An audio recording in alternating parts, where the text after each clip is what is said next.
Hello guys, this is your friend and we are back with a new fanfic.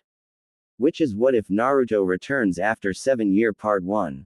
And if you enjoy this fanfic then please press the like button and subscribe to my channel for more fanfic like this. And now let's start the fanfic. Midoroki Shrine Nagi Island. The storm churned the heavens into a boiling sea of black and gray. Clouds swirled like angry leviathans, their roars reverberating as thunder cracked against the sky. Rain lashed the forest in relentless waves, hissing as it struck the earth and pooling in the uneven grooves of the stone path. Each drop seemed sharp, slicing through the air with a fury that matched the wind's howling assault. Lightning carved jagged scars of light across the darkness, illuminating the drenched canopy of trees for fleeting moments in bursts of silver light before leaving the world in shadow once more.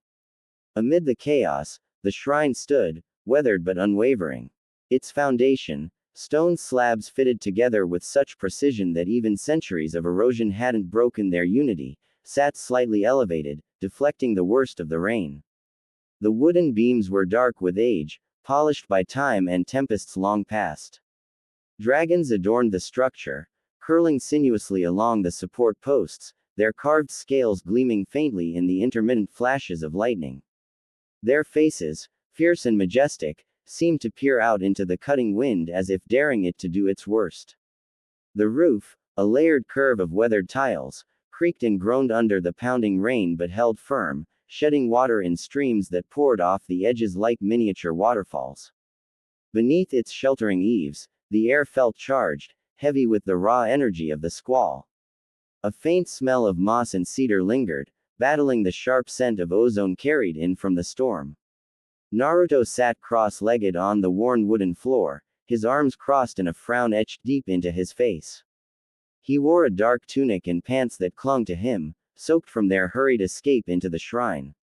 Around his neck was a small orange scarf, its ends frayed but vibrant, a stubborn splash of warmth against the gloom. The boy's blonde hair, damp and spiked at odd angles, seemed to mirror his mood, restless, defiant, and unwilling to be tamed. His bright blue eyes darted around the shrine, taking in every detail. He didn't like to admit it, but there was something about the place that caught his attention, something that demanded it. The dragons, in particular, fascinated him.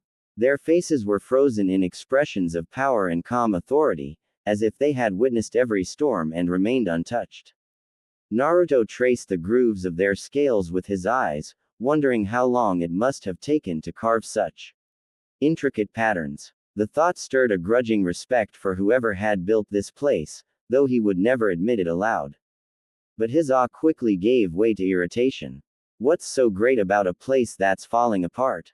He muttered to himself, his gaze shifting to the moss creeping up the stone lanterns outside and the faded paint of the torii gate at the shrine's entrance. The relentless wind had loosened a tile on the roof, which clattered noisily against its neighbors.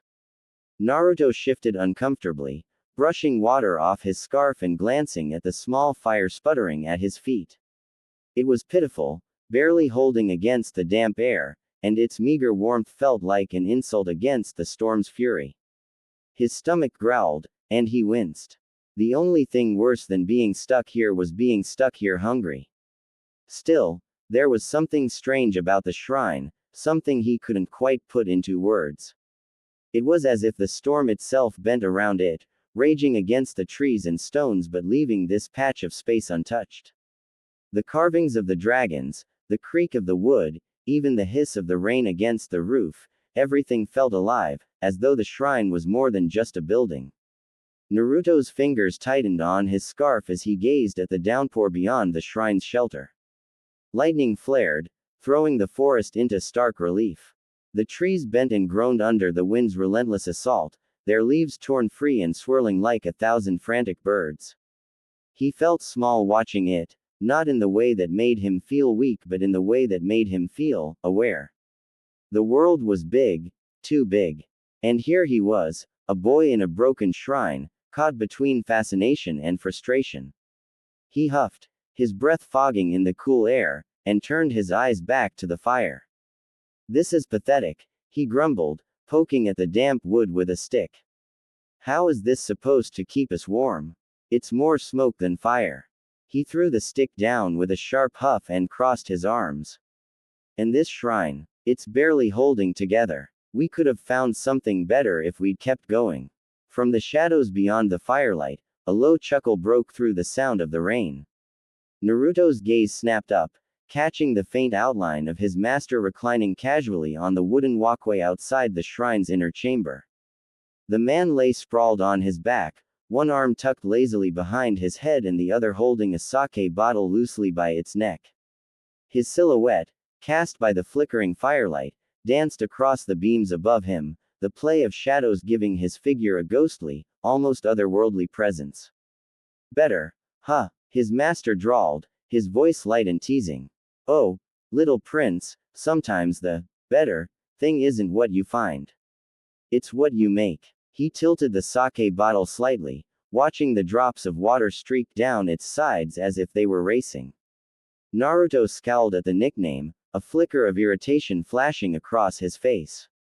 I told you to stop calling me that, he muttered, his tone half-hearted. Little Prince, it wasn't the worst nickname he'd been given, but it was close.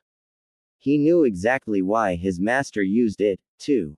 It was because Naruto was the last of his clan, an heir to a name that carried weight he didn't always feel like shouldering, or even fully understood. But there was always a point to his master's nicknames, no matter how much they grated on his nerves. That was the annoying part. His master ignored the protest, instead shifting slightly to prop himself up on one elbow. His mismatched attire, a long, black, tattered cloak thrown over what looked like patched-together shinobi gear, gave him a haphazard, disheveled air. The bottle in his hand caught a glimmer of lightning from the storm outside, and for a moment, the shadows on his face deepened, making his grin look almost wolfish. You're missing the charm of this place, Lightning Rod, he said, his tone almost sing-song, clearly reveling in Naruto's reaction to another new nickname. Naruto groaned audibly, throwing up his hands. Now it's Lightning Rod. What does that even mean? His master laughed, a warm, unhurried sound that somehow carried over the wind. Ha, perhaps I may tell you, he said airily. But since you're so hung up on complaining, let me tell you a story instead. Maybe it'll warm you better than that fire you keep glaring at. Naruto rolled his eyes but didn't interrupt, settling back slightly as his master continued. This shrine, the man began, waving a hand toward the weathered wooden beams and carved dragons, is older than you, me, or anyone in that village you were born in. Long before shinobi started flinging kunai and jutsu at each other, this place stood as a sanctuary. When samurai clashed, they laid down their swords at this threshold. When villages feuded, they sent their wounded here to heal.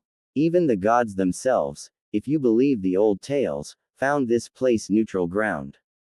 Quote, Naruto's gaze shifted to the carvings of the dragons, their intricate details thrown into sharp contrast by the firelight. He tried to imagine the kinds of people who had sat where he was now, warriors, priests, outcasts, and fugitives. It was strange, thinking about how many stories the shrine must hold, all hidden beneath its worn surface. His master's voice softened slightly, though it still carried the undercurrent of amusement. This place has seen shinobi like us, fleeing the aftermath of battle. Samurai seeking shelter from storms like this one. Refugees hiding from wars they had no part in. And even older things, little prince. Things that have no names but have passed through all the same. Naruto shivered, though he wasn't sure if it was from the storm or his master's words. He glanced toward the rain, which pounded relentlessly against the stone steps outside the shrine. Why would they come here? He asked, his voice quieter now. Because small things have a way of changing big things, his master replied, leaning his head back again. This shrine may seem like just a collection of stones and wood to you, but it's been a haven for centuries. A single neutral point in a world that can't stop fighting. Naruto frowned, his brows knitting together. That doesn't make sense. How can something so small make a difference? His master grinned, tipping the sake bottle toward Naruto as if in a mock toast. Ah, that's where you're wrong. Big storms don't start with thunder, lightning rod. They start with whispers. He gestured toward the dragons carved into the beams. Those began with a single chisel stroke. This storm, a flicker of air, a charge waiting to spark. And you, he reached out to tap Naruto lightly on the forehead, making the boy flinch and scowl. You're no different. Naruto swatted his master's hand away, his irritation barely masking the flicker of curiosity in his eye. He leaned forward, propping his chin on his knees, the stick he'd discarded earlier now idly rolling under his fingertips. The rain pounded relentlessly outside, but his master's words stuck in his head like the faint echo of the thunder above. Big storms don't start with thunder, he thought, his brow furrowing. His master had a knack for saying things that sounded profound but felt just out of reach. Naruto hated that. Not knowing the answer was like an itch he couldn't scratch. Before he could stew further, his master's voice cut through his thoughts, smooth and lilting. And as a shrine is not just a shrine, he mused, the faintest smile curling at his lips, so too is a lightning rod not just a rod. Quote, Naruto blinked and looked up, catching the faint glint of his master's profile as he tipped his head back toward the wind. The rain sparkled as lightning briefly illuminated the scene, silver droplets cascading from the eaves to pool in the cracked stones below. A lightning rod, his master continued, his tone almost reverent, is a threat. It warns all who tread near of the danger it bears. He paused, turning the sake bottle lazily in his hand, his reflection faint in the polished glass. It's a promise, too, to guard against calamity, to draw the wrath of the skies so others might be spared. His voice softened, the words weaving between the drumbeats of thunder. And it is an invitation, a call to the gods themselves, daring them to strike. Quote, Naruto listened, a strange energy stirring in his chest as the words settled over him. The fire crackled weakly behind him, barely keeping pace with the tempest outside. He didn't quite understand the feelings swirling inside, pride, frustration, curiosity, but they were there, clashing like the Saint Orm overhead. Still, his annoyance with the weather, and his master's habit of burying lessons in riddles, won out. He sat up straighter, crossing his arms over his knees as he leveled a skeptical look at the older man. That's all nice and poetic, he grumbled, but it still doesn't make sense. Why even call me that? I don't even get how I've got a lightning chakra affinity, I can't even do the basic techniques right. His master turned toward him then, and his grin was sharp, a flicker of mischief crossing his face like the lightning above. As if conspiring with the heavens themselves, he let out a low laugh just as a deafening rumble of thunder rolled through the shrine. Before Naruto could process the sound, a brilliant flash of lightning tore through the sky, forcing him to blink against its blinding radiance. And when his eyes adjusted, his master was no longer lounging against the beams. Instead, he stood tall at the edge of the walkway, his silhouette framed against the backdrop of the storm. His arms were spread wide, as if to embrace the swirling chaos around him. You still think too narrowly, little prince, he called, his voice carrying effortlessly over the cacophony of wind and rain. The black clouds seemed to swell in response, the wind howling louder and the rain hammering against the roof with renewed fury. Thunder boomed again, shaking the very foundation of the shrine. Another fork of lightning split the sky, illuminating his figure in stark relief. The rod, his master said, his voice deep and resonant now, does not merely call forth the bolt. He turned slightly, casting a glance back at Naruto, his eyes glinting with a mixture of mischief and something deep. Something that made Naruto's chest tighten. Then, with a graceful flourish, he faced the tempest once more. His black cloak billowed behind him, the weather itself seeming to answer his presence. It begets the storm. Quote, 7 years later. Hake Road High no Kuni. The road to the village hidden in the leaves wound lazily through the lush forests of the fire country, the midday sun filtering through the dense canopy above. Leaves rustled in the light breeze, and the faint hum of insects filled the air, adding a serene melody to the verdant surroundings. Naruto walked along the dirt road, his steps unhurried but deliberate, the long fringe of his sun-kissed hair swaying gently with his movement. His hair, tied loosely at the back with an ornate red string, was decorated with small glass beads, carved bone, and tiny silver bells that jingled softly with each step. He wore a dark haori splashed with faint orange spirals along the sleeves, reminiscent of the Uzumaki crest, over form-fitting shish. A nobi gear that was practical yet elegant, evoking the image of a seasoned wanderer. Beside him walked a one-armed, white-haired teen, his demeanor subdued and reverent. The young Uzumaki's companion had striking crimson dots where his eyebrows should have been, with the pigmentation only emphasizing his solemn expression. His white hair was tied back neatly, and his plain yet sharp clothing hinted at a practical upbringing, one sleeve dancing freely below his elbow to the rhythm of his gait. Despite looking a few years his companion's senior, he carried himself with deference to Naruto, his posture slightly behind and to the side, as if he recognized his companion's authority without needing words. Naruto's cerulean eyes scanned the surrounding forest as they walked. The thick woodlands provided a natural fortress, brimming with resources that had sustained the Leaf Village for genera.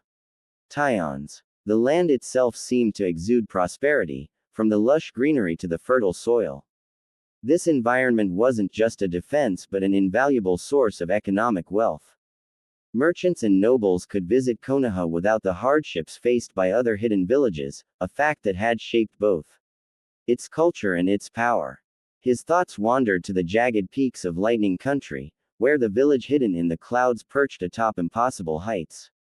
The terrain there had dictated their militarized culture, the scarcity of resources shaping them into survivors and conquerors. He recalled the rumors that the Lightning Daimyo despised the Fire Daimyo, the jewel of Konoha's accessibility fostering a quiet resentment. It was easy to understand why. The land of fire's wealth flowed like a river to its hidden village, while other lands had to scrape by through harsher means.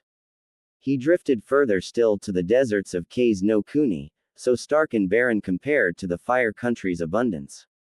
The grand obelisk, he mused, could never have inspired the same devotion here. There was a kind of rugged endurance in the people of the desert-locked country, a trait born of their harsh surroundings. The Leaf Village, and the larger fire country itself, possesses a relative comfort that offered no such crucible, yet it had cultivated its own form of strength. Still, even here, vigilance had its place. Naruto's sharp senses picked out sentries concealed in the shadows of trees, their presence subtle but unmistakable. Guard posts became more frequent as they neared the village gates, and he could feel the faint hum of a fuinjutsu barrier wrapping around the area like an invisible shroud. It was a delicate weave, a silent watcher that marked every step they took. An unseen pair of eyes, he thought, his lips curving into a faint, unreadable smile. But his thoughts turned dark for a moment. Even a village as hidden and well guarded as Waterfall had fallen, he reminded himself. No amount of defenses, no abundance of resources, could make a place invincible. Lord Naruto, Kimimara's soft, respectful voice broke the silence. We're approaching the village. Naruto glanced at him, his faraway thoughts dissipating. He smiled slightly, his tone warm but tinged with gratitude. Thanks, Kimimaro. I was starting to drift. Kimimaro nodded, his sharp moss-eyed gaze steady but deferential. It is only natural for one such as you to consider the weight of things. Naruto chuckled softly, a sound that carried both amusement and a hint of self-awareness. Before he could respond, however, the air shifted. Shadows melted from the trees, and in an instant, they were surrounded. The Anbu operatives stood as silent sentinels, their uniform black and gray armor blending seamlessly with the forest shadows. Their masks, carved with intricate precision, each bore the likeness of a different animal, lending an air of both fascination and intimidation. A tiger's fierce stripes slashed across one mask, its sharp teeth etched into a permanent snarl. A hawk's sleek visage adorned another, its angular design evoking a predator's focus. To the right, a boar's rugged features were unmistakable, its tusks exaggerated to menacing proportions. And closest to Naruto, a fox mask, its eyes narrow and calculating, seemed to watch him with unsettling intensity. The ANBU's stillness was unnerving, their presence almost blending with the natural backdrop. They were a perfect balance of man and shadow, each one a symbol of the Leaf's silent enforcers. Naruto's gaze swept over them, his expression calm but tinged with wry amusement. His voice broke the tense silence. "Well," he said, his tone steady but light. "It's nice to see the Leaf's hospitality hasn't changed." The Anbu captain, identifiable by the slight crimson insignia on his shoulder plate and the hawk mask he wore, stepped forward. His voice was deep and commanding. "Uzumaki Naruto," the captain said, "the council requests your presence." Naruto raised a brow, a faint smirk tugging at his lips. Anbu do not make requests, he thought, though he didn't voice it. Instead, he gave a faint shrug, the bells in his hair jingling softly with the motion. The streets of the Hidden Leaf buzzed with an energy that was almost overwhelming. Everywhere Naruto looked, there was motion, a market stall bursting with produce, shinobi leaping effortlessly between rooftops. P.S. Children weaving through the crowd like darting fish. Civilians stepped aside for the Anbu escort, their glances betraying a mixture of curiosity and deference. Yet, the sight of the masked elite was hardly out of place.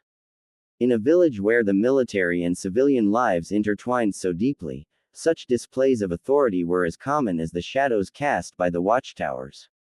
Even the civilians, carrying tools instead of kunai, moved with a sense of purpose that betrayed their familiarity with discipline and order. Kimamaro's soft voice broke through the hum of activity. "It's too bright here," he murmured, his eyes narrowing as he took in the sunlight glinting off the wet cobblestones and the clamorous swirl of voices. "And too loud." Naruto chuckled, the sound low and knowing. "And so," he replied, his voice carrying a note of mischief, a whisper became a storm. Kimamaro's pale brow furrowed in quiet thought, but he didn't reply, instead following closely as Naruto set a measured pace toward the looming Hokage. Tower in the distance. A younger Anbu operative, his voice sharp with impatience, finally broke the tense silence. "Uzumaki Naruto," he said, his tone clipped, "you've delayed long enough. The council will not take kindly to this. First, you kept them waiting in the land of low tide. And now," he gestured at their unhurried progress through the crowded streets. "You test their patience even further." Naruto glanced back at him, a faint smile playing on his lips.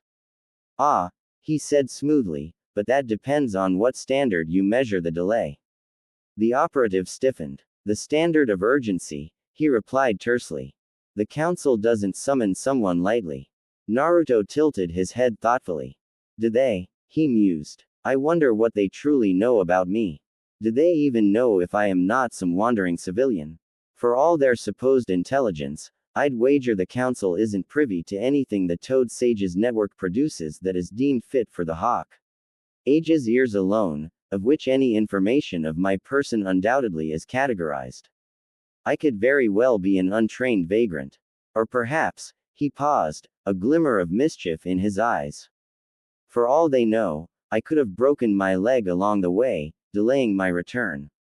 Or I could have found a damsel in need of rescue, or even a downtrodden nation to liberate." The young Anbu bristled. "And did any of those things happen?"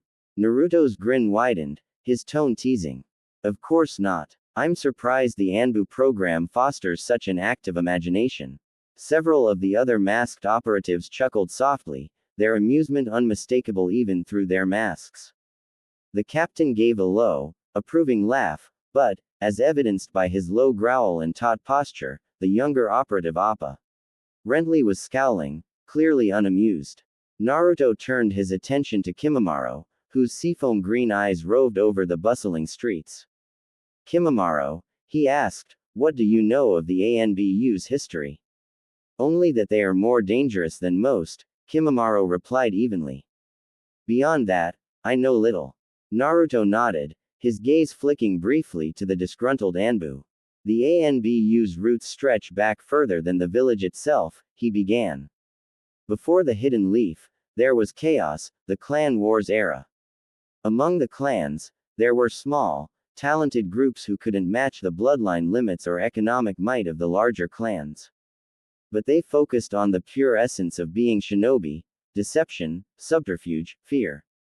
They hid their faces behind animal masks, a tradition that marked their unity while still nodding to their clan identities. His tone grew more reflective. These clans became known as the Shadows. What they lacked in brute strength, they made up for with cunning and precision. When the first Hokage formed the Hidden Leaf, he struggled to contain them. Hashirama-sama envisioned a kinder future, a united one. But the Shadows, they clung to the old ways, seeing themselves as guardians of what they believed was the shinobi's true nature. Quote, Naruto gestured vaguely toward the rooftops, his voice dropping as if sharing a secret. They were an unwieldy beast, effective but unruly. Often, their missions bled into self-directed ventures, pursuing what they deemed best for Konoha, regardless of orders. It wasn't until the second Hokage that they were reined in. The young Anbu's posture somehow became more alert at that, taut with a perceived offense. Kimimaro tilted his head slightly, intrigued, as the other Anbu merely kept at the relaxed pace. What did the second Hokage do? Tobirama-sama was a man of precision, Naruto explained. Where his brother sought unity, Tobirama sought control. He reshaped the Anbu, stripping them of their individuality and old loyalties. They became faceless, formless. No longer clans, but a single unit beholden solely to the Hokage. Uniformity was their new creed, and their masks became their only identities. The old ways were buried under Tobirama-sama's doctrine. Quote, although Naruto's cadence had not yet changed, and the young Anbu's still posture had not deflated, the other Anbu started to stiffen, their shoulders raising with their animal depictions as if to raise their hackles. He paused, his voice taking on a faintly sardonic edge. But even with leashes, the Anbu remained what they were at their core, shadows. The third Hokage, though kinder than Tobirama-sama, saw no reason to change them. The leash remains, and with it, their orders are absolute. No deviation, no embellishment. Naruto's gaze shifted to the younger operative wearing the Inoshishi mask, and his tone grew briefly stern. The sudden change startled the young man, if the sudden jolt to his shoulders were to be understood. Tell me, Inoshishi-san, are you one of those beasts of old, unfettered from the law of your orders? The younger Anbu hesitated, his voice faltering. I am not. Naruto's expression softened, a glint of humor returning to his eyes. Good, he said lightly, his tone turning teasing. Because if you were, I'd have to ask you to put those fangs to use. Or at least learn to use them properly. He winked, cutting through the tension like a blade through silk. The captain let out another short laugh. A fine history lesson, he said, his tone amused. Not often taught these days. And it makes one thing clear, if the council didn't specify a time frame for your return, Uzumaki, then we've no grounds to enforce one now. Quote, Naruto's smile deepened. Exactly, he said lightly. See, even shadows can appreciate nuance. The council chambers of the Leaf Village were an architectural reflection of the village itself, a blend of old and new. The domed ceiling bore the marks of an earlier era, with wooden beams intricately carved in patterns that told the story of the village's founding. The walls were adorned with newer fixtures, chakra-powered sconces that cast an even, artificial glow across the room.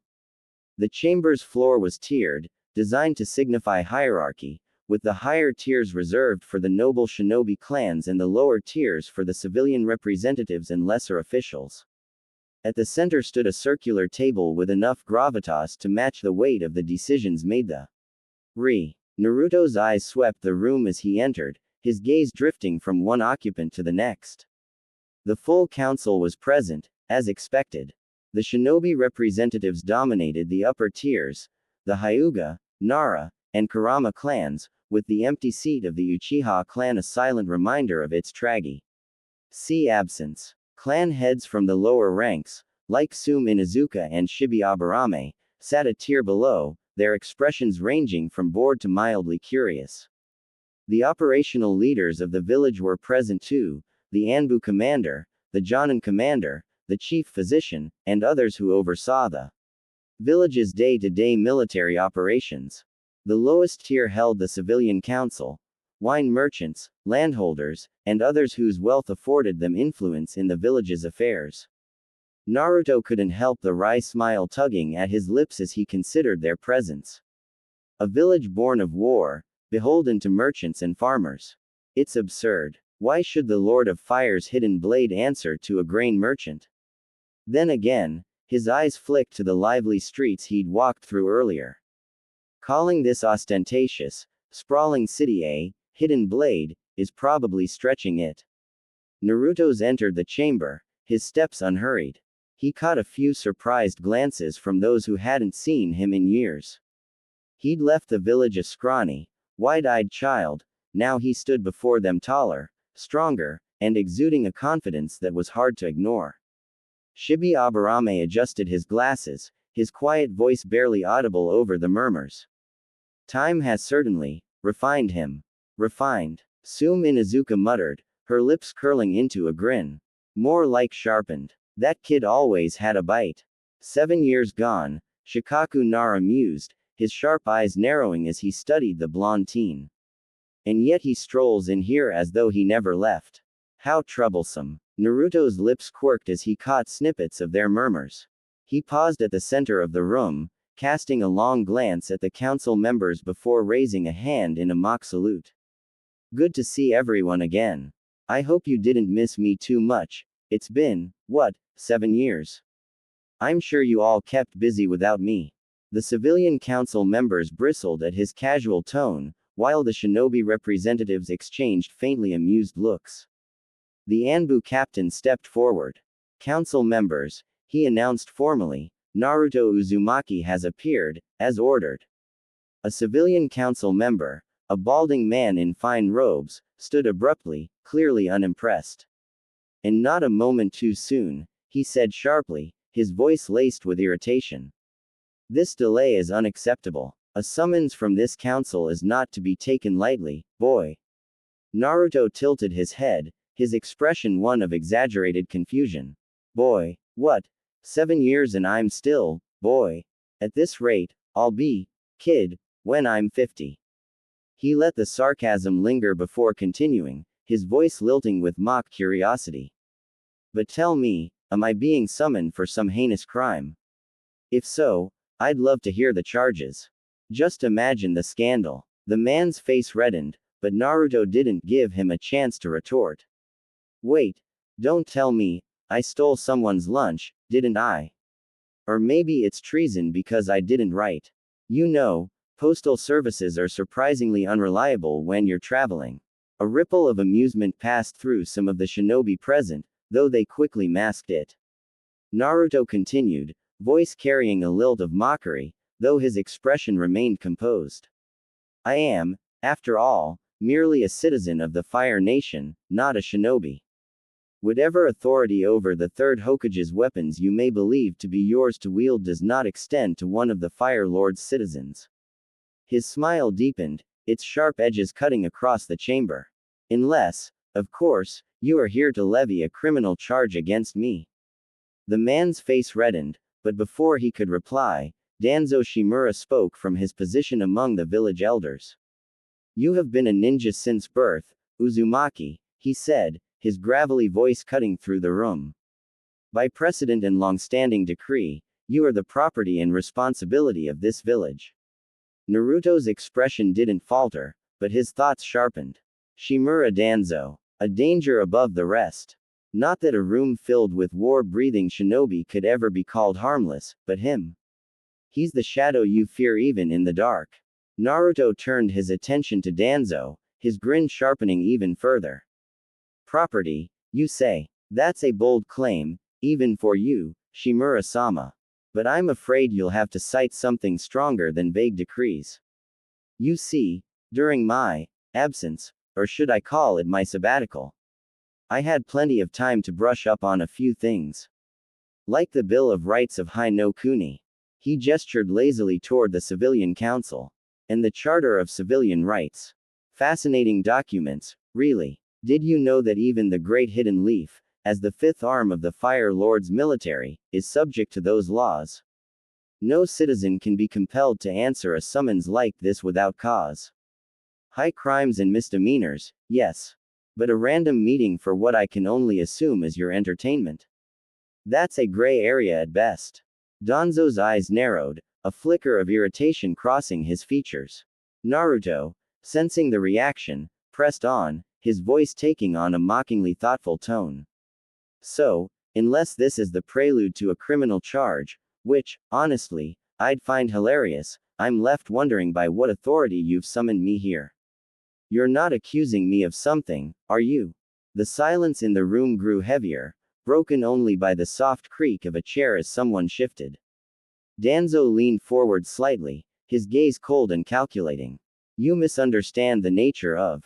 The chamber doors swung open with a deep creak, cutting Danzo off. All heads turned as the third Hokage entered, his robes immaculate, his presence commanding. The room stood in unison, a gesture of respect that even Danzo didn't dare forego. Sarutobi Hiruzen raised a hand, signaling for them to sit. Danzo is correct, the Hokage began, his voice calm but firm, that Naruto Uzumaki is a unique case. While he may lack a shinobi license, there are circumstances that obligate him to adhere to certain precedents. Danzo's posture shifted slightly, a smug glint in his eye that Naruto didn't miss. But Sarutobi wasn't finished. However, he continued, his tone hardening, those same precedents make one thing abundantly clear. Individuals of Naruto's classification fall under the sole purview of the Lord of Fire and his chosen representative, the Hokage. This council has no authority to summon him or question his actions without my express consent. Danzo's expression darkened, his subtle victory immediately snatched away. The civilian council erupted into murmurs of protest, but Sarutobi silenced them with a sharp glance. Furthermore, he said, his gaze sweeping the room, I will be investigating how the civilian council became aware of Naruto's arrival in the first place. Until then, this meeting is adjourned for the civilian council. You may disperse. The civilian representatives hesitated, their outrage evident, but they dared not defy the Hokage.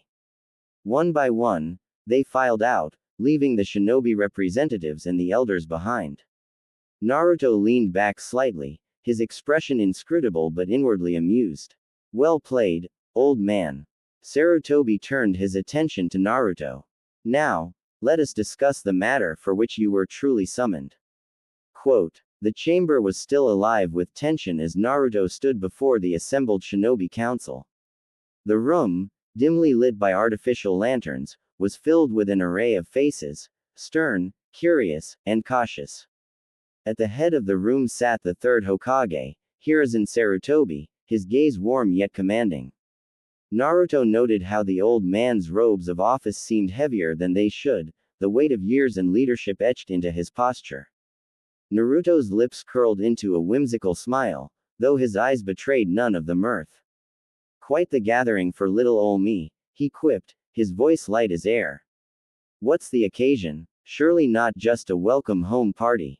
Quote, Hiruzen regarded him silently for a moment, the faintest trace of a smile tugging at his lips. It is good to see you again, Naruto, he said, his tone carefully measured. But I must ask, what were you doing all the way out in low-tide country? Quote, Naruto's expression didn't falter. He gave a languid shrug. Just out for a wander before the noose grew too tight. The words were light, almost flippant, but they hung in the air with a weight that was hard to ignore. Some of the council members exchanged glances, their unease palpable. Hiruzen's eyes narrowed slightly, but he let the comment pass. You've been gone a long time, he said. The village could use your skills. I would like you to rejoin our shinobi forces. Naruto's whimsical facade cracked for the briefest moment. His gaze sharpened, and his smile grew thinner. Who's asking? The question hung in the air, a challenge and a trap all at once. Hiruzen's expression shifted, not anger, but a flicker of understanding. He leaned back in his seat, his fingers steepled before him. The council members looked to him expectantly, but he didn't speak right away. Finally, he answered, his voice steady. The Hokage is asking of you. Naruto tilted his head, his whimsical grin returning as if it had never left. Ah, I see. Well then, Hokage-sama, I'll consider it. Quote. The underlying tension in the room tightened like a drawn bowstring. Hiyashi Hyuga, his pale eyes cold and calculating, spoke up. And what of the Kagaya survivor you brought with you? Why is such an individual here? Quote. Naruto's smile didn't waver. Picked up a few strays along the way, he said smoothly. I suppose I've always had a soft spot for the lost and wayward. Hiyashi's frown deepened, but before he could press further, Shikaku Nara's voice cut through the tension, lazy but sharp. Naruto, have you even been taught to utilize chakra properly? Have you received any formal shinobi training? Hiruzen answered before Naruto could. He is Uzumaki, the Hokage said, his tone carrying the weight of certainty. His blood would demand of him that it be used. And his journey has provided him a unique education that no formal academy could match. Naruto's gaze flicked to Hiruzen, his expression unreadable. High praise. Thank you, Hokage-sama. There was a trace of sarcasm in his tone, but it was hard to tell if it was intentional. Hiruzen's gaze softened ever so slightly. Naruto, the village is not the same as it was when you left. It can't be, but it remains your home. Naruto's smile faded, replaced by a look of quiet contemplation. For a moment, the whimsical mask slipped entirely, and the weight of his years away, the betrayals and lessons learned, seemed to press upon him. Then, just as quickly, the mask was back. Home, huh, he said, his tone light again. I suppose that's something to think about. The council watched him, their expressions ranging from wary to curious. Hiruzen's gaze lingered on him, filled with a mix of hope and something unspoken. Whatever it was, Naruto didn't seem ready to acknowledge it, not yet. The streets of Konoha were alive with the hum of daily life. The air was thick with the aroma of street food and the distant clang of blacksmiths' hammers. Naruto strolled through the village, his hands tucked into his tattered cloak, the faintest smirk playing on his lips. The village he had left behind was both familiar and alien, a tapestry of old memories woven with threads of change. Children's laughter echoed down the narrow alleyways as academy students were picked up by their parents. Naruto paused to watch a small group of children in their oversized headbands, each bursting with excitement as they recounted their day. A pang of something he couldn't name tightened in his chest. He shook it off, his smirk widening as one child tripped over their own enthusiasm and landed face-first in the dirt. Some things never change, Naruto muttered to himself. Beside him, Kimimaro walked silently, his pale skin and stoic demeanor drawing occasional curious glances. His crimson-lined cloak shifted slightly as he moved, the bone blade at his side a silent testament to his origins. It's a lively village, Kimimaro said, his voice low and even. Naruto glanced at him, his smirk softening. It's earned that right. Konoha has been on the winning side of history more often than not. That's how you get streets like this, happy kids, busy merchants, and a whole lot of noise. Quote. Kimimaro's gaze swept over the bustling marketplace. Victory has its price. The quiet ones in the shadows pay it. Naruto's grin turned sharper. Oh, don't worry. Konoha's got shadows deep enough for anyone who's paid that price. Quote. They walked on, the streets growing narrower and more labyrinthine as they ventured deeper into the village. Vendors hawked their wares with practiced enthusiasm, their voices blending into a chaotic symphony. Naruto's sharp eyes picked out the exotic goods on display, spices from Suna, intricate textiles from Tetsu no Kuni, and even a gleaming set of kunai engraved with symbols he recognized as originating from the distant land of sky. Konoha has always had a taste for the foreign, Naruto said, gesturing to a stall selling lacquered masks from the land of demons. Brings a little bit of the big world to our cozy corner. Kimimaro inclined his head. And yet, The world remains distant. This village feels insular. Naruto's smirk faltered for a moment before returning. You're not wrong. Konoha's good at putting on a show, but it's still a fortress at heart. Keeps the bad guys out and the good little shinobi in. As they passed through a quieter street, a sudden commotion drew their attention. A runaway cart barreled down the slope, its wooden wheels rattling violently as it careened toward a young boy chasing after a ball. The boy's mother screamed, her voice cutting through the noise like a knife. Naruto was a blur of motion. In an instant, he was there, scooping the boy up and leaping clear of the cart just as it crashed into a nearby stall, sending produce flying in all directions. Setting the boy down, Naruto crouched to meet his wide-eyed gaze. Hey, kid, maybe stick to playing away from the death traps, yeah? Naruto said, ruffling the boy's hair. The mother rushed over, relief flooding her face as she hugged her son tightly. She turned to Naruto, her gratitude evident. Thank you so much, her voice trailed off as recognition dawned. Her expression shifted to one of uncertainty, her hands tightening on her child's shoulders. Naruto's smile didn't waver. No thanks needed. Just keep an eye on him, okay? The woman nodded quickly, muttering another thanks before leading her son away. Kimimaro watched the exchange silently, his expression unreadable. Old habits die hard, Naruto said lightly as they resumed their walk. As they left the bustling marketplace, the sun dipped lower in the sky, casting long shadows over the village. Naruto paused at a quiet intersection, his gaze thoughtful. Inoshishi-san, he called, his voice carrying a note of amusement. A moment later, a young Anbu with a boar mask appeared, his movements precise but tinged with nervous energy. You called, Uzumaki-sama. Quote. Naruto's grin returned. Been tailing me since the council meeting, haven't you? What do you think? Am I gonna run? The Anbu hesitated. I was ordered to. Relax, Naruto interrupted, waving a hand. Just tell me, are my quarters ready?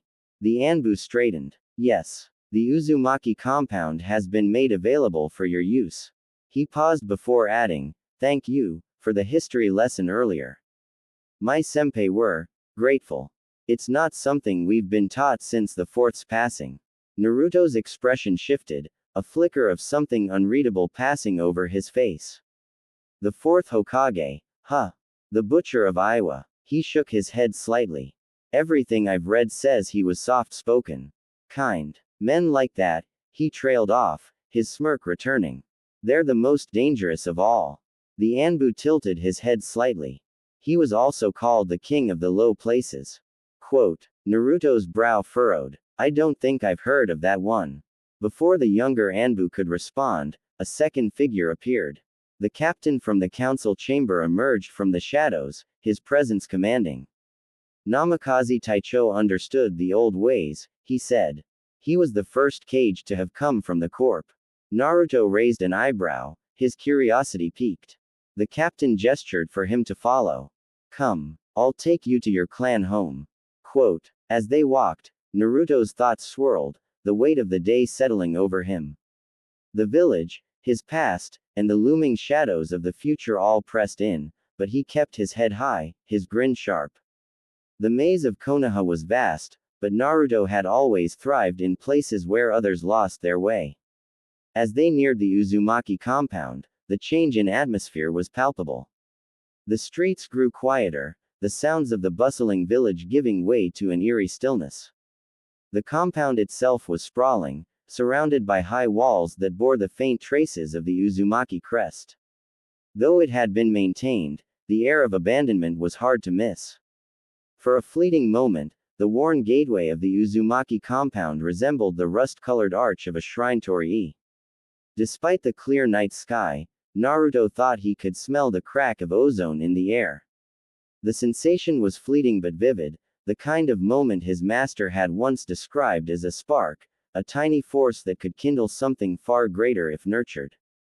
His hand hovered near the gate before he finally pushed it open, the hinges groaning in protest like an old shrine door that had seen better days. Inside, the grounds were overgrown, weeds creeping along the stone pathways. The main building loomed ahead, its windows reflecting the fading light of the day. The smell of damp earth and decay clung to the air, yet Naruto found himself oddly anchored, as if this derelict place was a lightning rod, drawing him back to something elemental and inescapable. Well, Naruto said, his voice breaking the silence, home sweet home. Kimimaro surveyed the area with a critical eye. It's defensible. The walls are strong, and the layout is strategic. Naruto snorted. Good to know in case we get invaded. Again. They stepped inside the main building, the air thick with dust and the faint scent of mildew. Naruto ran a hand along the wall, his fingers tracing the grooves in the wood. Memories, faint and fragmented, stirred in the back of his mind. His master's words surfaced unbidden. The small things beget the great. A single groove in the wood guides the storm's force, a lone rod grounds the lightning. He pulled his hand back as if the wall had shocked him. You lived here? Kimimaro asked. For a little while, Naruto replied. Before everything went to hell. He turned to the Anbu captain, who had followed them inside. What's the story with this place? Why keep it standing if nobody's using it? The captain hesitated before answering. It was considered a matter of respect. The Uzumaki were instrumental in Konoha's founding. Destroying their legacy would have been dishonorable. Naruto raised an eyebrow. Respect? Huh, funny way of showing it, leaving it to rot. The captain inclined his head. The council thought it best to preserve it as it was. A monument to the past. Naruto shook his head, a bitter laugh escaping him. Monuments don't mean much to the dead. He turned away, his gaze falling on a faded tapestry hanging on the wall. The Uzumaki spiral was prominently displayed, surrounded by intricate patterns. He reached out, his fingers brushing against the fabric. For a moment, the spiral seemed to move, like ripples spreading from a single drop in still water. A thread linking him to a history he barely knew, and yet, it felt as though a storm could be born from its quiet center. Kimimaro broke the silence. You intend to stay here? For now, Naruto said, letting his hand drop. Might as well make use of it. No sense letting all this space go to waste. Unknown. The room was chaos masquerading as opulence. Once, it must have been breathtaking, a masterpiece of craftsmanship and wealth. Shattered vases lay among scattered piles of silk cushions, their embroidered gold patterns rendered meaningless by claw-like rips. The remains of a lacquered table slumped against the wall, its intricate inlay of precious stones reduced to scattered fragments. Priceless tapestries hung in tatters, swaying faintly in a draft that carried the acrid scent of candle wax and blood. Hundreds of candles were strewn across the room, some knocked over and dripping wax onto the ruined floor, their flickering flames casting restless shadows. In the center of it all, a lone figure lounged on a throne-like chair, a relic untouched amidst the destruction. The man was draped in shadows that danced across his form, but one detail refused to be obscured, his crimson hair, glowing like embers against the gloom. His houri matched, its vivid color irradiated in the dim light, so stark it seemed to bleed into the air around him.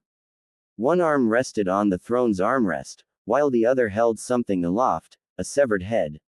He twirled it absently, his amber eyes half-lidded, as though lost in thought. The headband of hidden waterfall still clung to the forehead of the lifeless face, its metal surface smeared with dried blood. The silence was broken by the sudden appearance of a kneeling figure, who materialized as if conjured by the shadows themselves.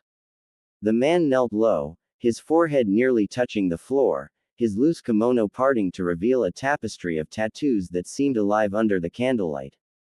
Oni masks leered from his shoulders, a dragon coiled down one arm, its eyes glinting with unholy light, while a nine-tailed fox curled menacingly across his chest.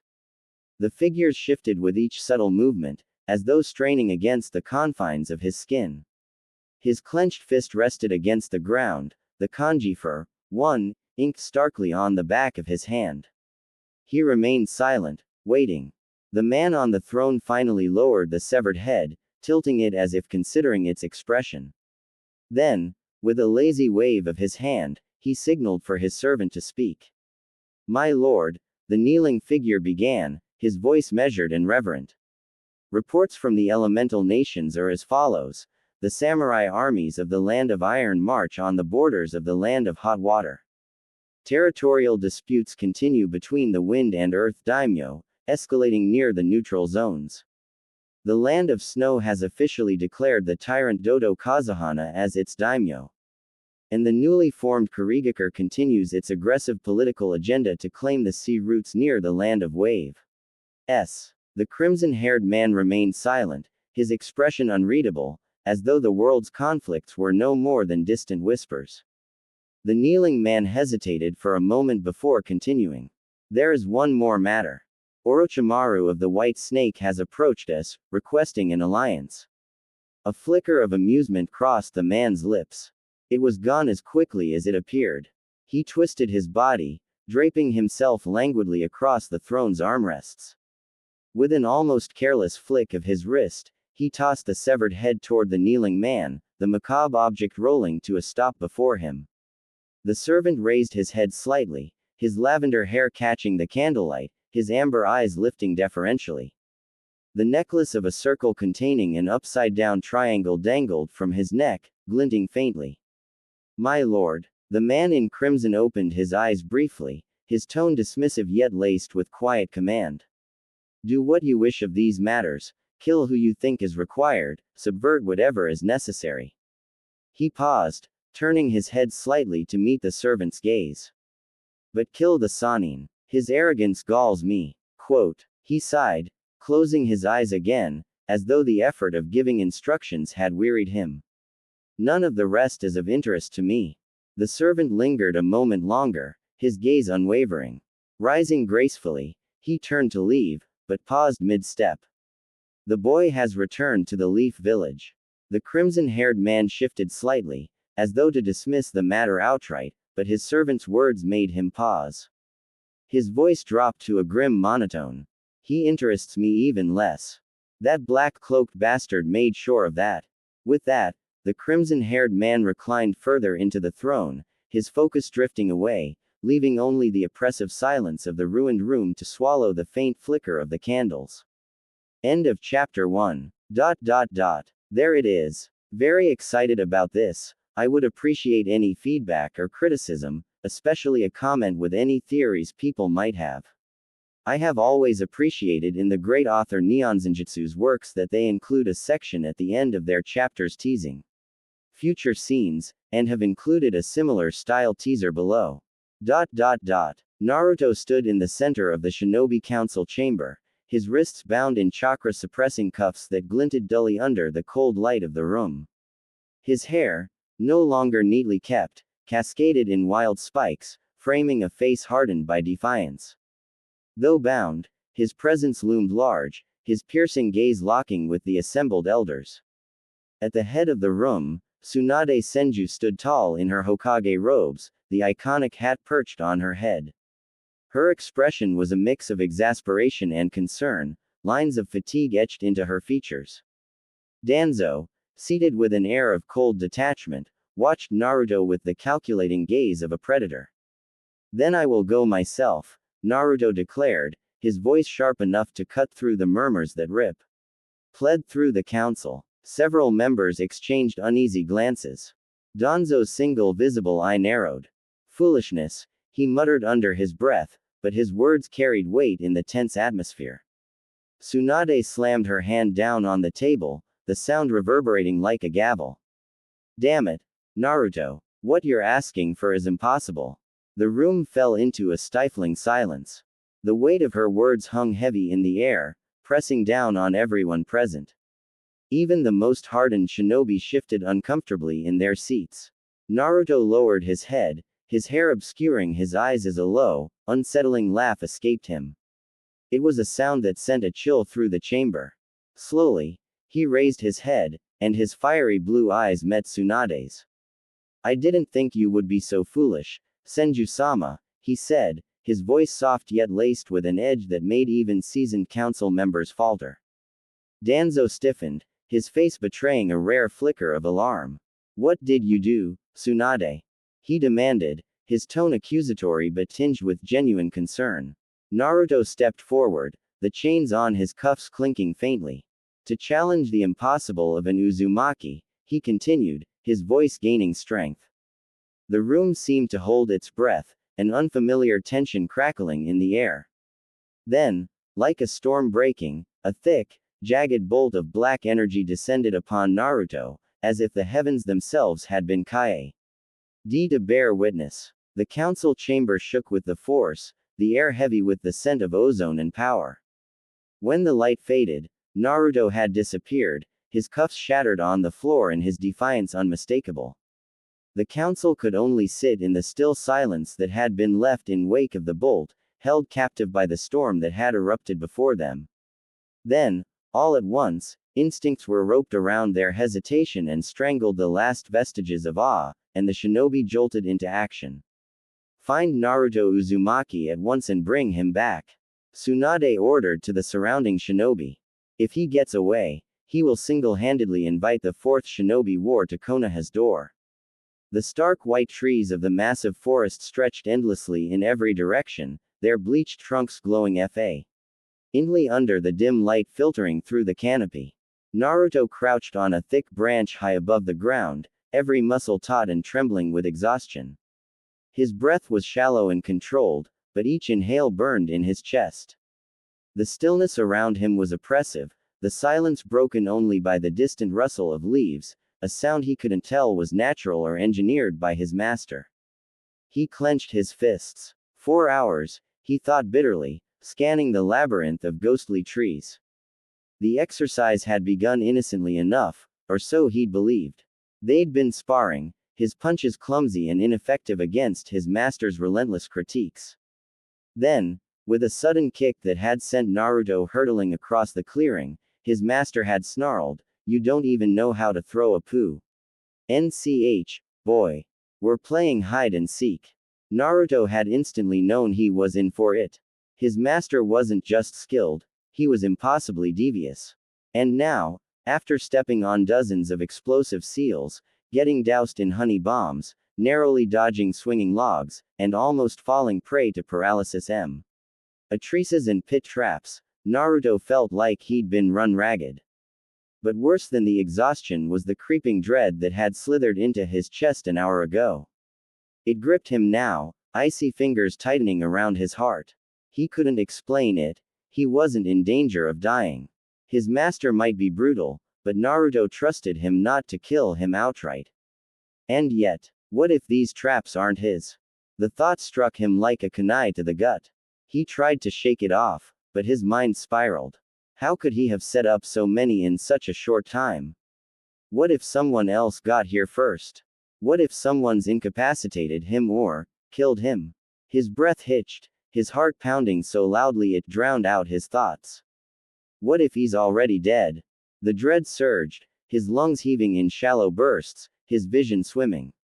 Then, through the noise of his racing mind, a single thought cut through like a blade, him. Caught in someone else's trap. That'll be the day. Naruto forced himself to stillness.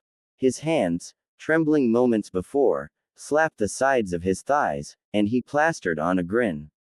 Okay, he muttered to himself. Get it together. You're Uzumaki Naruto. You don't lose at stupid games. His eyes scanned his surroundings. That was when he spotted it, a faint glint on a branch a few meters away. Ink. Just barely visible against the stark white bark. An explosive note. Naruto's grin widened. He allowed himself a moment to breathe, to feel the confidence he was projecting, and then he leapt. He didn't dodge this time. No fancy tricks, no attempts to divert the yield. He aimed himself directly at the branch, closing his eyes as he neared the explosive tag. If this is how it ends, at least I'm going out with a bang. But instead of an explosion, he felt a sudden yank. His flight was abruptly cut short, and he landed hard on his back, the air rushing from his lungs. Towering above him was his master, his pitch-black coat blending seamlessly into the surrounding shadows, his crimson eyes glowing faintly in the dim light. You ruined the game, his master said, his voice a gruff rumble.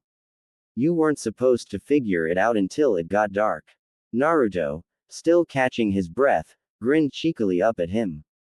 Found you, he said with a grin, his voice triumphant despite his exhaustion. For a moment, his master just stared at him, his stern expression unwavering. Then, unexpectedly, he laughed, a low, soft chuckle that sent a shiver through Naruto. It appears that you did, noisy shadow, he said, his tone strangely warm. Naruto beamed up at him, the lingering dread in his chest dissolving into nothingness. Naruto groaned, brushing himself off as he sat up. His master stood over him, a faint grin tugging at the corner of his lips.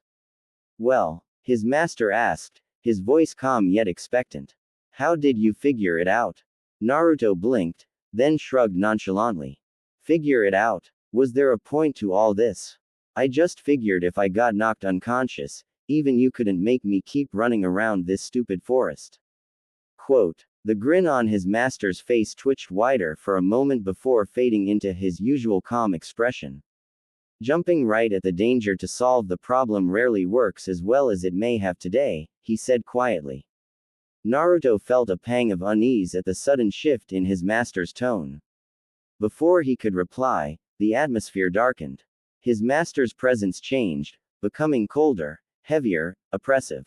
And you didn't even learn the lesson. His black eyes seemed to consume the light, their emptiness an abyss that threatened to swallow Naruto whole. The feeling that had gripped Naruto during the exercise rushed back with a vengeance, clawing at his chest. His breathing hitched. He swallowed hard and managed to stammer, so, that was you, this whole time. As suddenly as it came, the oppressive aura vanished, replaced by his master's widening grin. Oh, child, he said, his tone lilting and whimsical.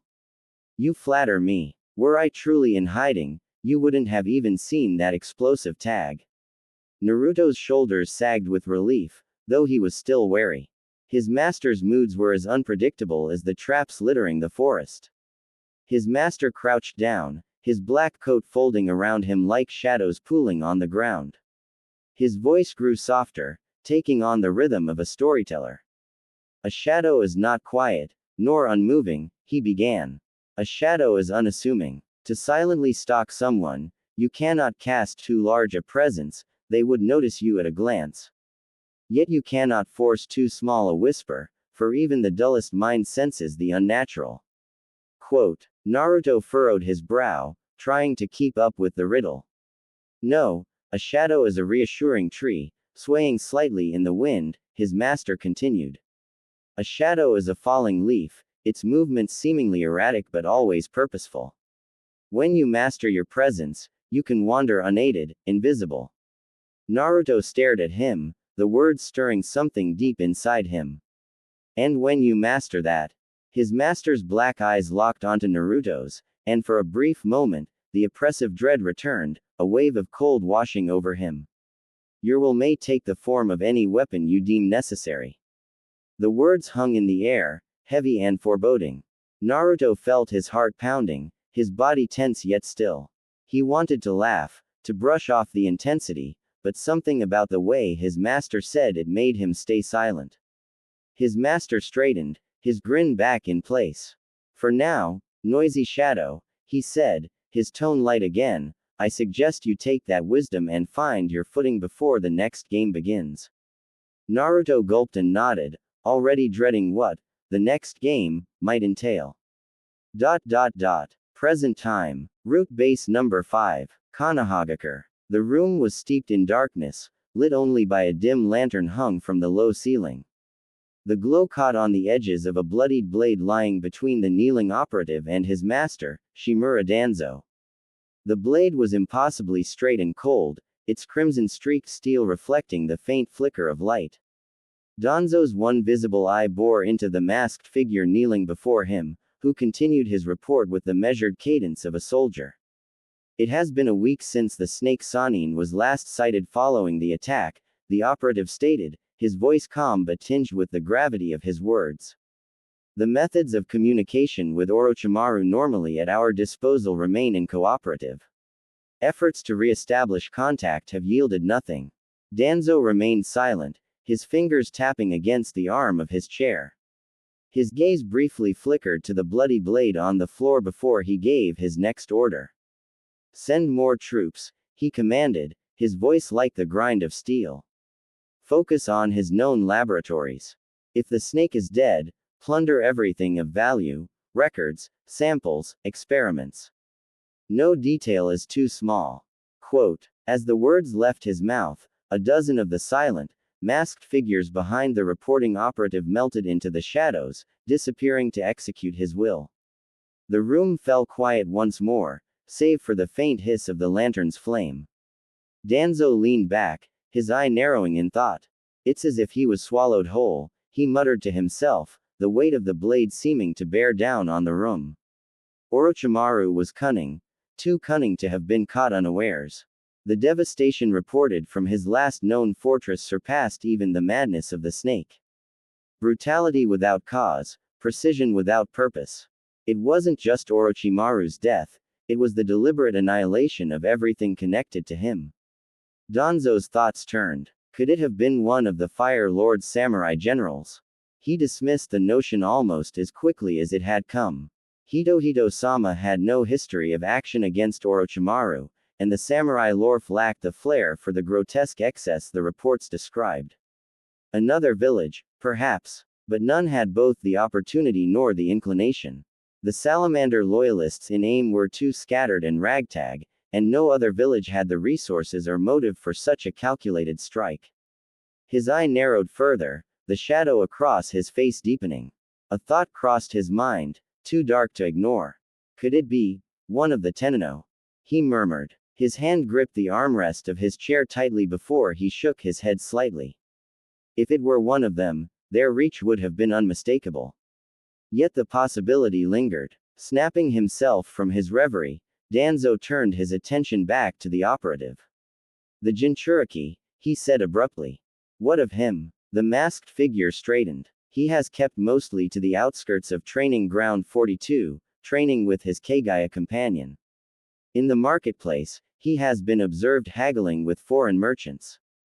His only consistent points of contact in the village are a ramen stall in the northwestern district and Kenzo Hamura, the staff chunin assigned to guard the Hokage's secretary. Danzo raised a brow. Kenzo Hamura. Quote. The operative nodded. It appears they share a passion for ramen. They bonded over a consumption competition. Danzo scoffed, the sound sharp and dismissive. Fools find their kin in fools. He waved a hand. The boy presents no reason to deviate from our current plans. His gaze flicked to the bloodied Kusanagi blade lying between them, a relic of Orochimaru's legacy now sullied with mystery. Danzo's mind turned back to the larger picture, calculating his next steps. He would not let chaos unravel the delicate order he sought to preserve. Send word to the agents in Frost Country and Snow Country, he ordered coldly. Their missions have been completed acceptably. I want them reassigned immediately. They are to investigate any rumors or sightings of the Red Emperor.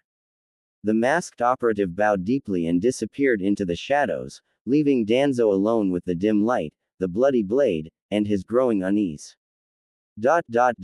Hanami Square, Konohagakure. The sun hung bright and warm over the bustling streets of Konoha, its golden rays illuminating the cheerful face of Kenzo Hamura as he bounded along the cobbled paths.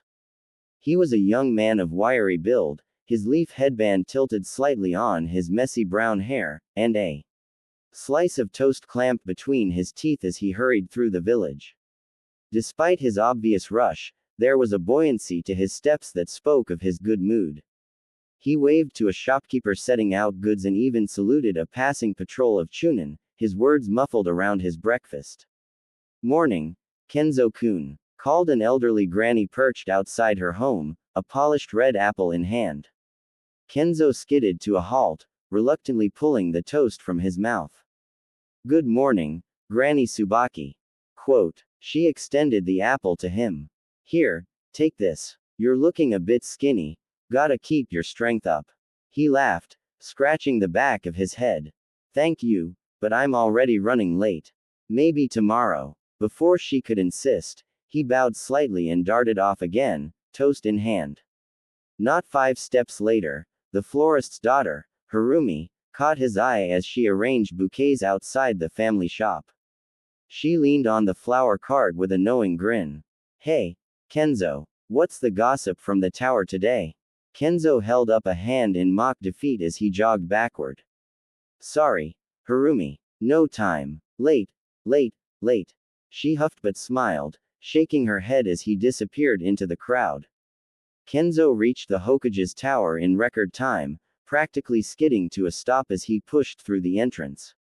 Inside, the hustle and bustle of the administrative hub greeted him, and he waved energetically to every familiar face he saw. Morning, Akio-san. Hey, Kenzo. Late again. Ah, you know me. Busy, busy. Reaching the secretary's desk, Kenzo straightened his uniform and plastered on his brightest grin. The secretary, an older woman with steel gray hair tied in a neat bun, glanced up from her paperwork. Her stern expression softened slightly at the sight of him. Morning, Hamura, she said, her tone crisp but not unkind. Did you pick up the daily packet from the records office? Kenzo froze, his grin faltering. The packet? She raised an eyebrow. Oh, about that, he said, scratching his head nervously. I thought it'd be better organized if I gave them a few extra minutes.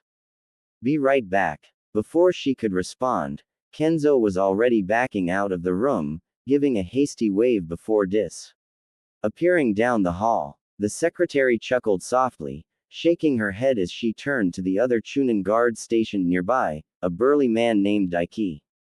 That boy, Daiki said, smirking. He's a total goof. Quote. The secretary smiled faintly. I think he's sweet. Apparently, he made a new friend last week during lunch. Ever since, he's been helping me finish my work early so he can get an extra hour to challenge his friend. Quote. Daiki raised an eyebrow. So that's why we've been getting off an hour early. I thought the Hokage was feeling generous. Nonsense, the secretary said with a wave of her hand. If the administrative bureau had more work for us, we'd be here through the night. It's just been quiet the last few days. Before Daiki could respond, Kenzo burst back into the room, his arms laden with a bulging packet of documents. Village executive correspondence, zoning requests, bank notes confirming payments, public and foreign requests, shinobi stipend increases, everything that required the designation of the Hokage's secretary for the day was shuffled into one looming stack. He staggered to the desk, slamming the stack down with an exaggerated groan. Do you know how long it's going to take to get through all of this? He asked, mock despair in his voice. The secretary glanced at the packet and raised an unimpressed eyebrow. You don't have to do any of it, Hamura. Your job is simply to stand in the corner and stare at an old woman all day. Quote. Kenzo laughed, the tension melting from his shoulders. Maybe so, but two sets of hands work faster, right? The secretary's lips twitched into a smile. All right, then, but don't expect any sympathy when you regret volunteering. Quote. Never do. Kenzo replied cheerfully, already flipping through the top pages. His energy was infectious, even in the quiet monotony of the office. Training Ground 43. Konohagakure. The morning sun cast its glow over the dense forest, the branches of the massive trees swaying gently in the breeze. Two Anbu captains crouched on a high branch, their white masks gleaming faintly in the light. Below them, the clearing was alive with the clash of bone and flesh. Naruto stood with his eyes closed, beads of sweat tracing lines down his face as he twisted and shifted, narrowly avoiding a red. Erecting the relentless assault of Kimimaro. The Kagaya's bone weapons lashed out in a flurry of stabs and slashes, each blow as precise as it was vicious. Yet, Naruto never struck back, his movements an intricate dance of balance and evasion. One of the Anbu tilted her head, her cat-shaped mask reflecting the moonlight. He's remarkable, isn't he? I haven't seen recruits this inspired by someone in years. Even the younger ones are talking about him, saying he embodies the creed of the Anbu. Quote. The other captain, whose mask bore the shape of a bird, snorted softly. It's strange how inspiration comes. Though I doubt they'd feel the same if they knew he wasn't one of us. Still, Kat continued, he's got something. The kind of fire that gets under your skin. Even old Inu Senpai would probably be impressed. Bird chuckled. You think so? He's busy with his own brats now, isn't he? True, Kat conceded. Thought he might be glad to know the Hokage handed his team a C-rank mission to Wave Country, but that ended up being a day before the boy arrived here, so his vacation may end up working against him. They both fell silent for a moment, watching as Naruto fluidly dodged another slash and used his forearm to redirect a bone blade away from his torso. Any updates on his training? Bird asked. Kat shifted slightly, folding her arms. He hasn't been doing much of anything unusual. Wakes up early, comes here to spar with Kimimaro until the evening, then goes to that ramen stand in the northwestern district. Spends hours there eating noodles with that chunin, Hamura. It's almost disturbing how much they both consume. Bird's head tilted in amusement. What's he been working on? Mostly taijutsu and ninjutsu, Kat replied. Though, I have to admit, some of the exercises I've seen should be adopted by the Corps. Really? Kat nodded. The kid put level 7 resistance seals on before this sparring session. Bird let out a low whistle. Impressive. Kat was quiet for a beat, her mask angled downward toward the clearing. But there's something off about him.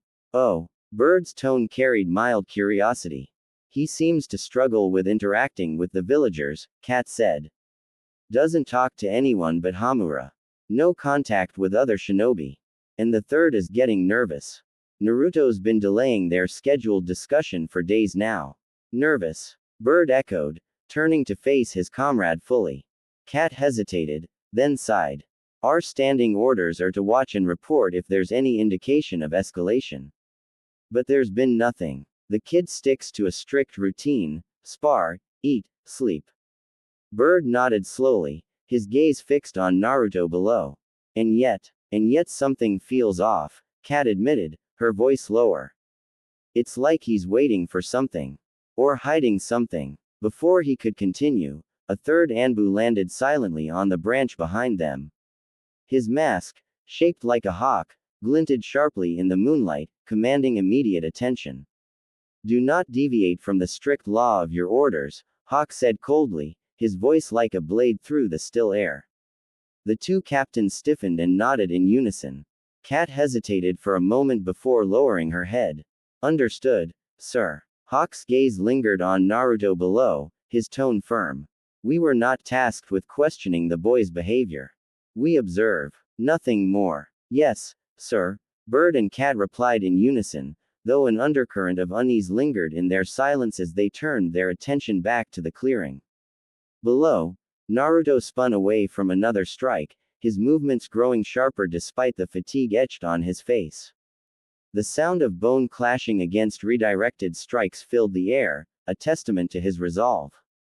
Hokage Tower. Konohagakure. The soft glow of the crystal ball illuminated the Hokage's office, casting flickering shadows over the aged wood and rows of bookshelves. Hiruzen Sarutobi leaned forward, his weathered hands resting on his desk, his sharp eyes fixed on the orb.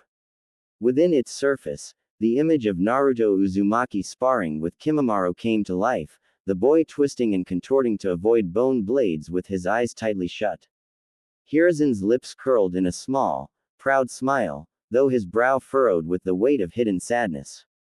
The boy's resilience and ingenuity were undeniable, yet the Hokage couldn't shake the pangs of guilt that surfaced whenever he watched. His breath hitched when Kimimaro appeared to impale Naruto with a bone spear, but he exhaled with relief when the boy's body shimmered and was replaced by a log, revealing a perfectly timed Kawarimi. You could summon him, you know, came a calm, gruff voice from the shadows near the window. Hiruzen didn't look away from the crystal ball. Summon him for what? He asked, his voice measured. To talk, the voice replied, closer now. Hiruzen sighed, his gaze lingering on Naruto, who had managed to sidestep Kimimaro's latest strike. The boy already bears so many weights. Pressures have a way of extinguishing the will of fire before it has a chance to burn brightly. A figure stepped forward into the light of the office.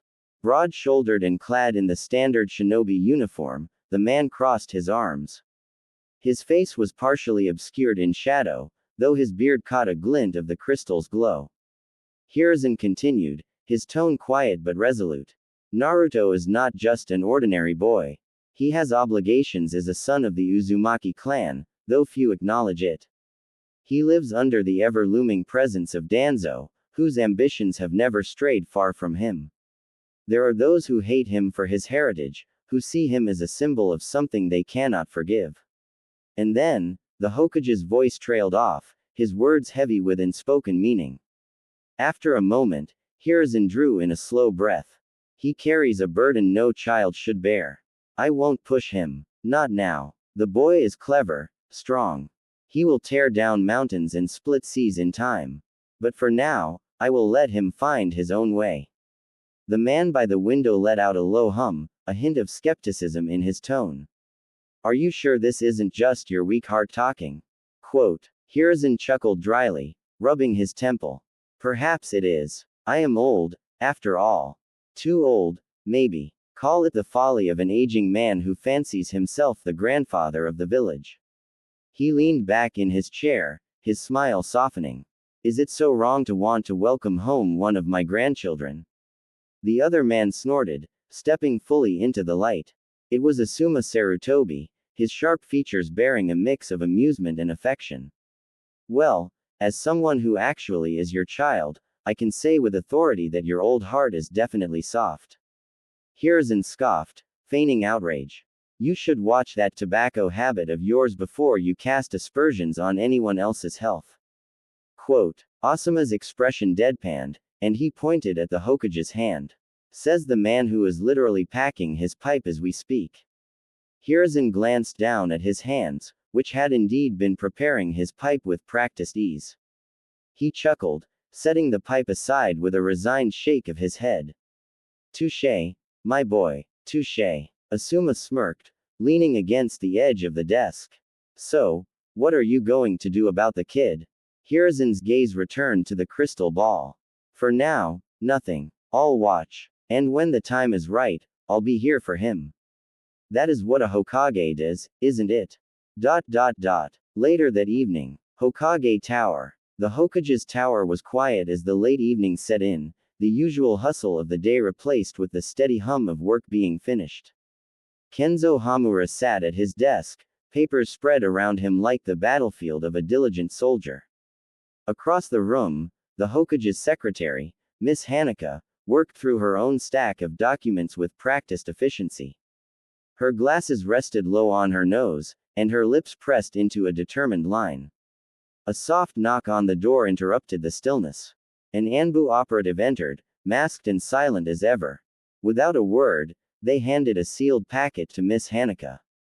The Hokage has gone home for the night, the Anbu said, their tone clipped. Chunin patrols are now stationed in the tower. Security is fully covered. With that, the Anbu disappeared as quickly as they had come. Miss Hanaka stretched, the pops of her joints echoing lightly in the room. Well, Kenzo, she said, glancing at him over her glasses, you're officially off duty. You don't have to stay any longer, Chunin patrols have got the security detail handled. Quote. Hamura looked up from his work, his pen pausing mid-scratch. And leave you here to finish all this by yourself. He gestured to the mountain of paperwork. That doesn't sit right with me. She waved him off with a knowing smile. I've been doing this job long before you were assigned here, and I'll be doing it long after you're gone. Go on, get out of here. Go to that ramen stand of yours and meet your friend. I'm sure you've earned a little fun. Quote. Hamura leaned back in his chair, feigning deep contemplation. No, I don't think so. His grin was quick and genuine as he leaned forward again. How could I enjoy the night knowing you're stuck here under this mountain? I'll stick around and help. Miss Hanaka rolled her eyes, but the warmth in her expression softened the gesture. Suit yourself, stubborn boy. But don't think I won't tease you about this tomorrow. Hamura chuckled and returned to the stack in front of him, diving into the mundane grind of village administration. He sorted requisition forms, trade permits, and council memos, assigning them to their respective departments or to the Hokage's desk for approval. One scroll detailed requests for an increased mission budget, while another outlined diplomatic correspondence with the land of Waterfall. LS. Time slipped by, marked only by the secretary's occasional yawns and the rustle of papers. Eventually, Miss Hanaka dozed off, her head resting on her folded arms at her desk. Hamura allowed himself a small smile, glancing at her with quiet admiration before returning to his work. It was then that he found it. A plain, folded letter addressed to the old monkey. He raised an eyebrow. Creative, he muttered, unfolding the letter. Inside was a rambling poem, with lines reading: When the old monkey climbs too high, his grip begins to fail. Best to sit beneath the tree, and let others tell the tale. Hamura tilted his head, bemused.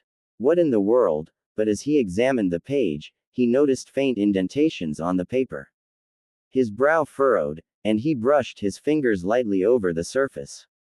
Channeling a thin layer of water over his fingertip, he swiped it across the page. The water highlighted faint kanji. Nay, root. Hamura's grin sharpened, his cheerful demeanor slipping for a moment. Old men and their codes, he murmured, shaking his head. He began tracing patterns over the page, searching for the hidden message. After several failed attempts, inspiration struck when his gaze fell on the spiral of the Leaf Village symbol on his headband. He traced the writing on the page in a spiral, and letters began to align, forming two words: White Snake and 10, no. Hamura's grin widened, breaking into something almost feral. Found you, he whispered, his voice low and triumphant. Pulling out a blank scroll, he laid it over the letter and channeled a sharp burst of chakra, transferring the message into the scroll for safekeeping. Sliding the original letter back into its folder, he carefully placed it in the stack marked for the Hokage. Resuming his usual cheerful demeanor, he approached the sleeping secretary and gently shook her shoulder. Miss Hanaka, he said softly, you should head home. We'll tackle the rest of this tomorrow morning.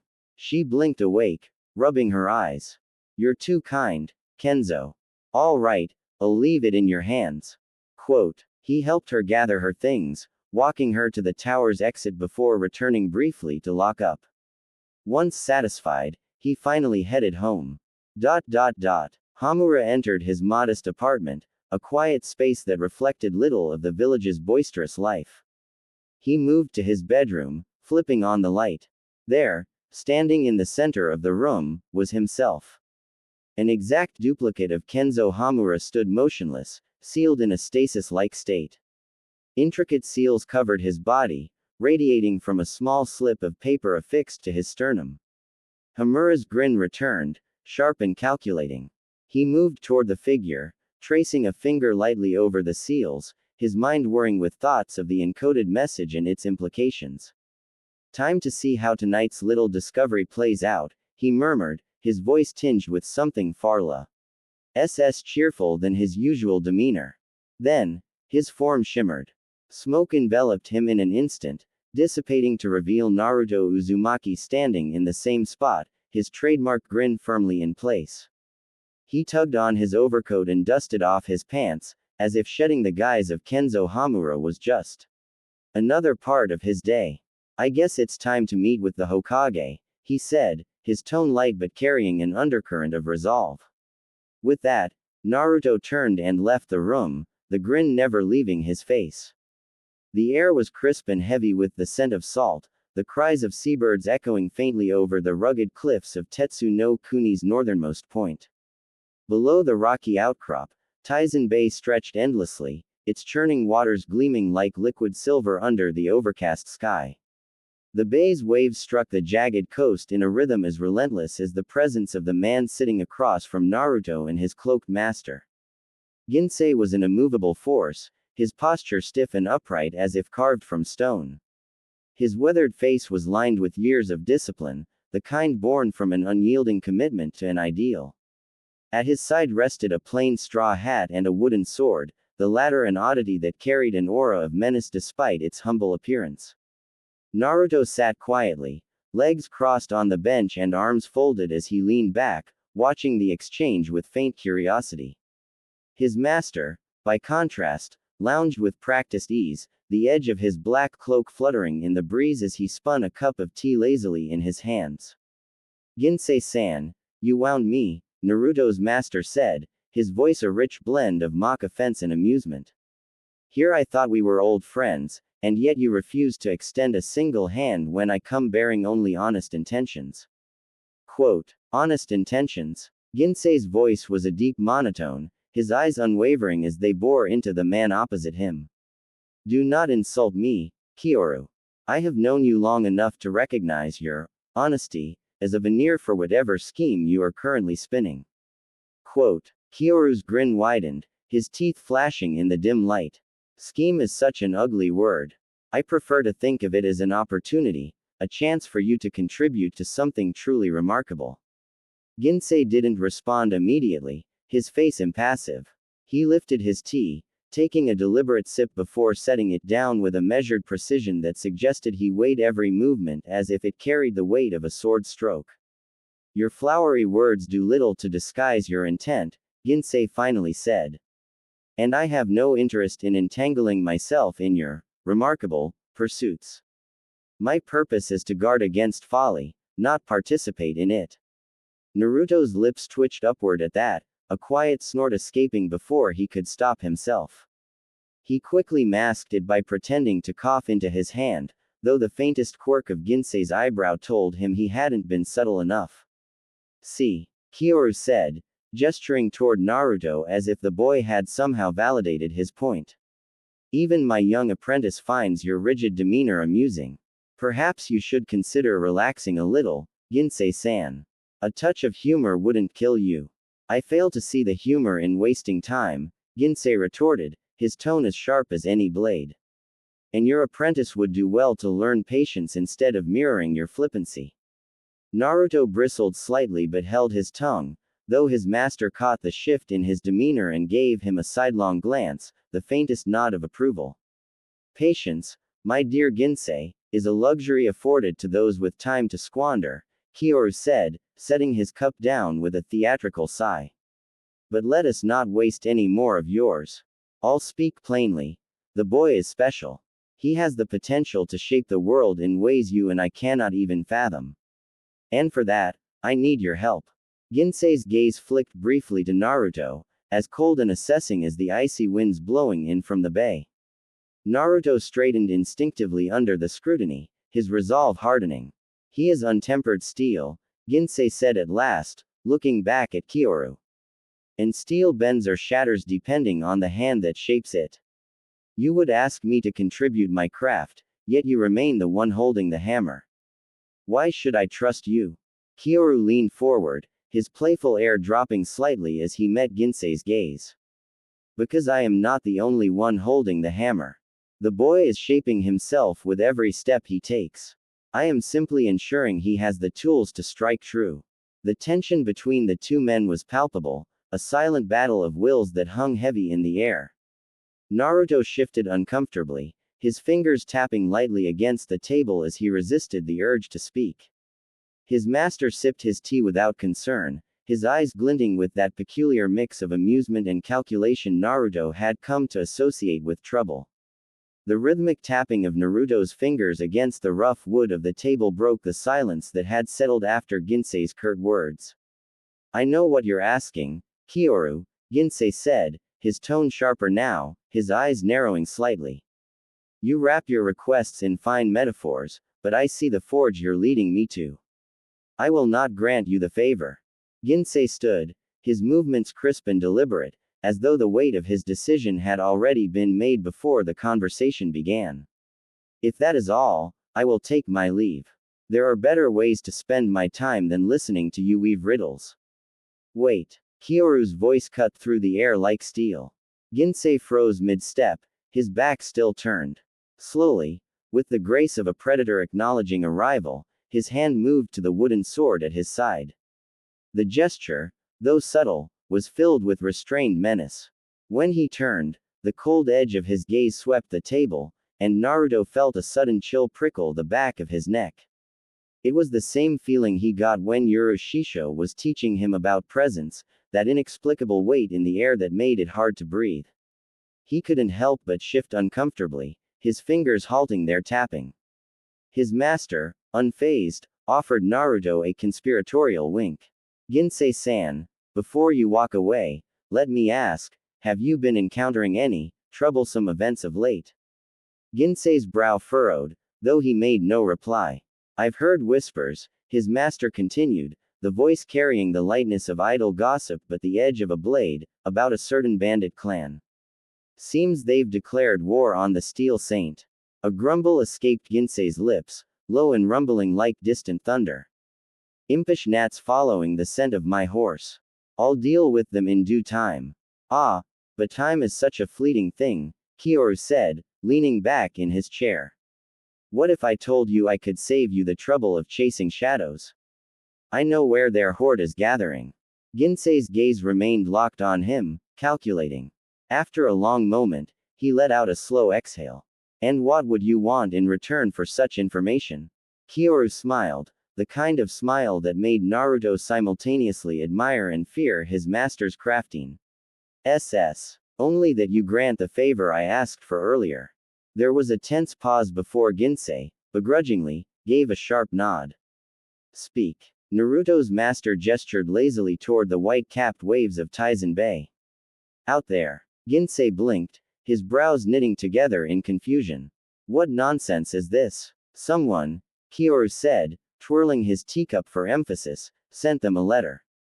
Said they were staying at this very inn. The letter may or may not have included a string of childish insults about their families. I imagine their boat is the one anchored just beyond the rocks there.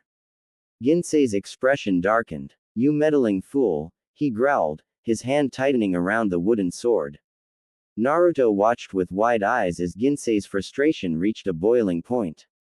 In a single fluid motion, he drew the wooden blade and took a step forward. Is he really going to hit you with that? Naruto muttered, glancing nervously at his master. But Ginsei did not strike. Instead, he shifted into a perfect stance, gripping the wooden sword with both hands.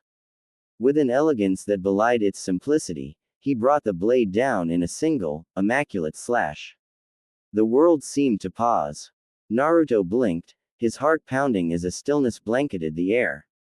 And then, like the finger of a god splitting the heavens, the very fabric of reality seemed to rupture. A crack tore through the air, invisible yet undeniable, as if the world itself had been sundered by Ginsei's strike. The earth at the edge of the rocky beach parted violently, a jagged scar cutting through stone and sand alike. The sea beyond the bay groaned as the force ripped through it, the ocean floor revealed in its wake like a wound torn open. Naruto's mouth hung open as the destructive force reached the distant boat anchored in the bay. The vessel split cleanly in two, as though sliced by an invisible blade, and crashed onto the exposed seabed. The sea seemed to hold its breath for a moment before surging back with a vengeance, swallowing the wreckage and dragging it into the depths. Naruto sat frozen, his brain struggling to process what he had just witnessed. That was with a wooden sword, he mumbled, more to himself than anyone else. Ginsei turned sharply, glaring at his master with a mixture of annoyance and resignation. This, he said, gesturing to the bay, is why I do not get involved in your schemes. The trickster merely chuckled, raising his teacup in mock salute. And yet, here you are, Ginsei-san. What a marvel you are.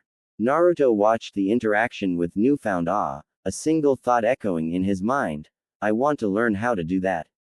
As the echoes of the ocean's roar subsided, Ginsei sheathed his wooden sword with a practiced ease, turning his back on the table. Without another word, he began to walk away, his steps crunching against the rocky ground.